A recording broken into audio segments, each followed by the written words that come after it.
Boa noite, irmãos. Tivemos um pequeno problema na nossa live no Instagram.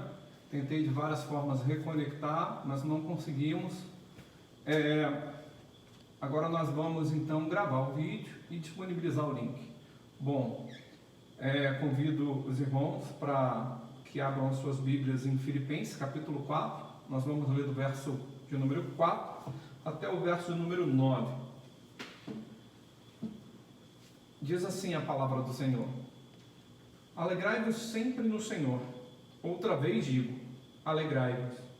Seja a vossa moderação conhecida de todos os homens. Perto está o Senhor. Não andeis ansiosos de coisa alguma. Em tudo, porém, sejam conhecidas diante de Deus as vossas petições, pela oração e pela súplica, com ações de graça. E a paz de Deus, que excede todo o entendimento, guardará o vosso coração e a vossa mente em Cristo Jesus. Finalmente, irmãos, tudo que é verdadeiro, tudo que é respeitável, tudo que é justo, tudo que é puro, tudo que é amável, tudo que é de boa fama, se alguma virtude há e se algum louvor existe, seja isso que ocupe o vosso pensamento. O que também aprendeste e recebeste, e ouviste e viste em mim, isso praticai, e o Deus da paz será convosco. Glorificado seja o nome do Senhor. Esse texto de Filipenses é um texto em que o apóstolo Paulo está compartilhando com a igreja em Filipos. É uma das epístolas conhecidas como epístolas da prisão, juntamente com Efésios, Colossenses, Filemão e Filipenses. Essas 4 epístolas fazem parte das epístolas da prisão. A gente consegue perceber isso quando a gente olha o verso de número 13 do capítulo 1 e também o verso de número 22 do capítulo 4. Lembre-se, Paulo está preso e está falando em alegria, está falando de se alegrar e se alegrar no Senhor. Bom, primeiro, o Senhor é o motivo da nossa alegria. Paulo, independente da circunstância em que estava passando, independente de estar preso, está alegre no Senhor. Essa é uma das questões que a gente precisa aprender para que não venhamos a viver em ansiedades. Bom, Paulo, apesar de ter momentos de dificuldades na vida, ele confiava no Senhor. Acho que isso é bem interessante. Bom, a ansiedade, ela é um sentimento causado por uma expectativa e da qual eu e você normalmente acreditamos não ter controle sobre essas expectativas, sobre esses sentimentos. Eles acabam nos manipulando. Esse texto é bem interessante porque o apóstolo Paulo, ele está nos orientando a respeito de como não viver uma vida com ansiedade. Perceba, ele primeiro fala em alegrar-se no Senhor, independente das circunstâncias. É porque nós sabemos que qualquer tipo de adversidade, elas são passageiras. E é esta questão que deve motivar as nossas esperanças, porque se as adversidades são passageiras e o Senhor é eterno, e sabemos que nele temos esperança, nós devemos confiar, acreditar e esperar no Senhor, porque os seus planos são maiores do que os nossos. Mas o texto continua falando de algo que na nossa realidade de vida hoje se perdeu, que é a moderação. Ele diz assim: seja a vossa moderação conhecida de todos os homens, perto está o Senhor. Então no capítulo 5, o apóstolo Paulo fala de que estamos perto de Deus, que a sua vinda está perto, mas ele fala de moderação. O que acomete a nossa sociedade hoje são os exageros, né? Nós temos o exagero do passado, que causa depressão, o exagero do presente, que traz estresse, e o exagero do futuro, que traz ansiedades. É como chorar pelo leite não derramado, é como fazer o velório antes da hora. A gente precisa aprender a controlar, a ser moderados. E é bem interessante que, por exemplo, quando pensamos numa comida gostosa, a comida gostosa não é aquela que nem é muito salgada e também nem muito insossa. Nós temos que entender que a melhor comida é aquela que está moderada, entre sal e ausência de sal. Também é interessante entender que o melhor clima não é aquele muito quente nem muito frio, é um clima ameno. Então, moderação é o que pode nos trazer a possibilidade de fugirmos de uma vida de ansiedades. A moderação, ela controla sentimentos, ela controla atitudes, ela controla comportamento, ela controla as nossas palavras, e tudo isso vai nos dando a possibilidade de viver uma vida com moderação. A moderação, ela deve estar presente em todas as nossas ações como cristão. É bem interessante também que Paulo, no verso de número 6, ele ainda vai nos dizer assim: não andeis ansiosos de coisa alguma, em tudo, porém, sejam conhecidas diante de Deus as vossas petições, pela oração e pela súplica com ações de graças. A ansiedade, ela acomete os nossos dias. As pessoas estão numa correria da vida, o capitalismo acaba forçando as pessoas a uma preocupação excessiva em valorar-se para poder se apresentar mais qualificado para o mercado de trabalho. Então as pessoas estão buscando capacitações, já fazem uma longa jornada de trabalho e ainda estão em busca de se capacitar para conseguir manter o seu emprego, para conseguir oportunidades melhores. Isso é bem interessante. Por quê? Porque esta busca acaba gerando ansiedade. Ansiedade de conseguir o melhor salário, o melhor emprego, todas essas coisas vão gerando ansiedade. Paulo está dizendo que não devemos andar ansiosos. Andar ansiosos é preocupar o nosso tempo. Nós estamos ocupados com coisas que ainda nem aconteceram. Então, como eu falei, chorar pelo leite não derramado. É bem interessante também que as nossas ansiedades, Deus sabia que nós teríamos ansiedades. Porém, o apóstolo Paulo nos conduz a apresentar a Deus as nossas necessidades. Sabe? Às vezes estamos ansiosos por tantas coisas, como por exemplo um carro, como por exemplo uma casa, como por exemplo um emprego. Na realidade de hoje estamos ansiosos por causa de um vírus que tem acometido a humanidade. Então estamos ansiosos com medo de contrair o vírus, com medo de perder a nossa vida. Essas coisas acabam nos trazendo muitas dificuldades. Esse sentimento de perda, perda financeira, ter um prejuízo financeiro porque as coisas não vão bem, porque estamos aguardando a crise se resolver. O sentimento de perda relacionado a perdas emocionais, às vezes de um relacionamento que se desfaz. Também estamos preocupados com o sentimento de perda com relação à nossa vida. Estamos ansiosos por causa da possibilidade de sermos contaminados com um vírus.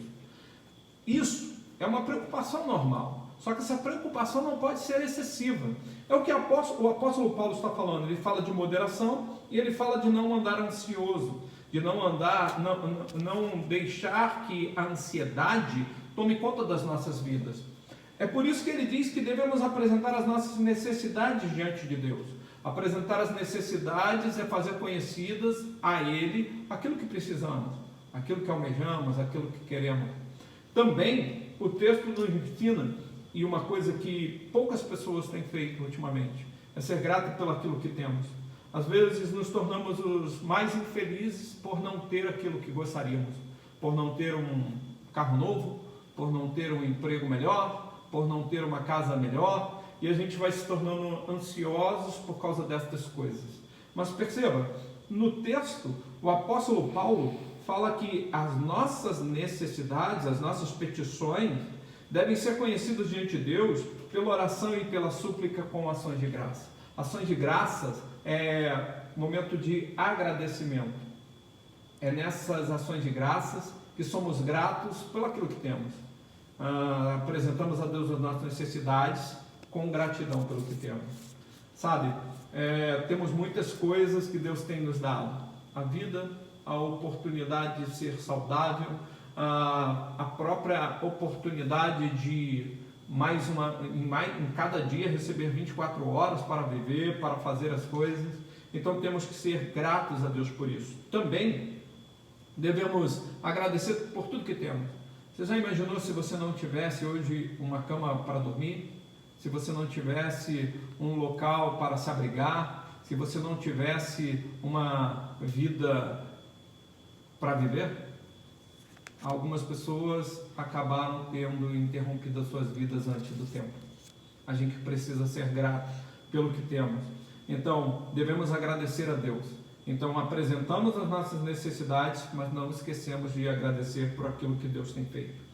Também, o texto diz assim, e a paz de Deus, que excede todo entendimento, vai além do que eu posso compreender, essa paz. Guardará o vosso coração e a vossa mente em Cristo Jesus. As pessoas que estão ansiosas, normalmente têm perdido o coração. As emoções têm dominado, principalmente a ansiedade. Elas vivem escravizadas por algo que ainda nem aconteceu, dominadas por esse sentimento. E é nesse momento em que o apóstolo Paulo chama para guardarmos o nosso coração. O salmista também nos diz, de tudo que o homem deve guardar, guarde o seu coração. É nessa realidade que o apóstolo nos chama a atenção, é que as pessoas estão perdendo o seu coração. Estão sendo levadas por sentimentos, por emoções, por necessidades e não vivem o hoje, não vivem o presente. Se você está me ouvindo é porque Deus teve misericórdia com você hoje para que você pudesse acordar, para que você pudesse levantar, para que você tivesse a oportunidade de ser saudável. Também ele diz guardar a nossa mente. Ora, como nós guardamos a nossa mente? Como nós podemos colocar a nossa mente em equilíbrio com o nosso coração, com a ansiedade que vivemos, pelas necessidades que temos? Como fazer isso? Bom, essa é a resposta que o apóstolo Paulo nos dá a partir do texto de Filipenses. No capítulo 4 ainda, a partir do verso 8, o apóstolo começa a descrever esse caminho para que possamos guardar o nosso coração e a nossa mente. Ele diz assim: finalmente, irmãos, tudo que é verdadeiro, tudo que é respeitável, tudo que é justo, tudo que é puro, tudo que é amável, tudo que é de boa fama, se alguma virtude há e se algum louvor existe, seja isso que ocupe o vosso pensamento. Ora, a nossa mente precisa ser ocupada não com as ansiedades, não chorando pelo leite que ainda não foi derramado, não ansiosos pelo aquilo que não temos, não ansiosos por aquilo que ainda vai chegar. Nós temos que estar focado e pensar na verdade, no que é respeitável, no que é justo, no que é puro, no que é amável, no que é de boa fama. Paulo está dizendo que isso deve ocupar o nosso pensamento, para ocupar o nosso pensamento com essas coisas e não deixar ser dominado pela ansiedade, para que a gente possa viver uma vida melhor diante de Deus. É nesse texto que eu entendo que o apóstolo Paulo, apesar de estar preso, está plenamente convicto de que, apesar das frustrações que ele passa no momento em que ele escreve essa epístola, Deus ainda está no controle de todas as situações. Deus ainda está no controle da vida de Paulo. Eu falei para você que essa é uma das epístolas da prisão, pois Deus colocou Paulo na prisão para que ele pudesse falar a Filemão. É bem interessante que o propósito de Deus levou Filemão a ser preso, tentando a liberdade, fugindo do seu senhor, um escravo fugitivo. É preso e encontra Paulo na prisão, fazendo o que Onésimo foi preso, tentando fugir de Filemão, seu senhor, e encontra Paulo na prisão. É lá que Paulo prega para ele, é lá que Paulo consegue falar do amor de Deus. Deus havia preparado a prisão para Paulo para que ele pudesse compartilhar o Evangelho. Paulo está convicto que a sua vida não depende do julgamento dos homens. Paulo está convicto de que a sua vida não depende do planos dos homens, não depende daquilo que ainda está por vir, mas Deus que está sob o controle da sua vida. É por isso que o Salmo 23 nos diz que o Senhor é o nosso pastor. Não temos falta de mais nada porque o Senhor nos satisfaz. Nessa realidade é que eu acho que tem a ver com a realidade que enfrentamos hoje. Perceba, apesar de estarmos num momento de dificuldade, muitas pessoas tendendo ao desespero, nós temos a certeza de que a nossa vida está guardada por Deus. Nós entendemos que não podemos temer a morte. Apesar de ser um momento de dificuldade, entendemos que estamos marcados por Cristo Jesus. Estamos guardados por Ele. É a vontade dEle que está sobre as nossas vidas e não um vírus que pode nos destruir. Se Deus tem nos guardado até hoje, Ele continua fiel para poder nos guardar, se assim Ele bem entender. Então, estamos convictos de que Deus nos protege e que não devemos estar ansiosos por causa desse vírus, por causa dessa realidade. Então, temos que fazer a nossa parte, guardando a nossa família, guardando as pessoas que amamos, evitando o contato, é claro, mas ainda assim, nós entendemos que Deus é quem nos guarda, porque se o Senhor não guardar a cidade, em vão vigia a sentinela. Esse texto do apóstolo Paulo fala de como vencer a ansiedade, como não deixar ela controlar o seu coração, de como não deixar a sua mente, seu pensamento ser controlado pelas ansiedades. É nesse intuito que eu convido você a confiar no Senhor, confiar a sua vida, entregar a Ele os seus filhos, o seu cônjuge, entregar a Ele o seu lar, para que Deus possa nos guardar e continuar como Ele vem fazendo, nos guardando. Quero convidar você a um momento de oração, um momento em que, diante dessa realidade, queremos convidar a Deus para que Ele possa intervir nessa situação, ter misericórdia dessas nações, ter misericórdia das pessoas. Estamos convictos de que se existe uma solução para o povo de Deus, essa solução está na mão de Deus. Então, quero convidá-lo a fechar seus olhos, para que juntos possamos orar. Deus, em nome de Jesus, queremos apresentar as nossas ansiedades diante do Senhor. Queremos apresentar as nossas necessidades, as nossas petições. Nós somos gratos, Senhor, por tudo que o Senhor tem feito. O Senhor tem nos livrado, tem nos guardado. Somos gratos pela Tua mão, pelo Teu favor, pelo Teu cuidado. Pedimos a Tua proteção, Senhor, sobre as nossas famílias, sobre a nossa igreja, sobre cada um daqueles que estão confiando que o Senhor é o nosso pastor, que nos conduz, que nos dirige. Nós pedimos, Deus, a Tua intervenção nesse momento em que a humanidade entra em desespero por causa de um vírus, um pequenino vírus. Às vezes nós nos achamos tão grandes e, no entanto, um pequeno vírus pode nos destruir. É por isso que nós não confiamos nas nossas forças, confiamos no Senhor. É por isso que nós entregamos os nossos filhos, a nossa casa, o nosso cônjuge em Tuas mãos, para que o Senhor possa guardar. Entregamos a nossa vida em Tuas mãos, Senhor. Pedimos que o Senhor possa agir, em nome de Jesus, tendo misericórdia do Teu povo, também tendo misericórdia das nações. É o que nós pedimos em nome de Jesus. Muito obrigado por cada irmão que teve a paciência em nos ouvir, em nos escutar. Que Deus abençoe. Amém.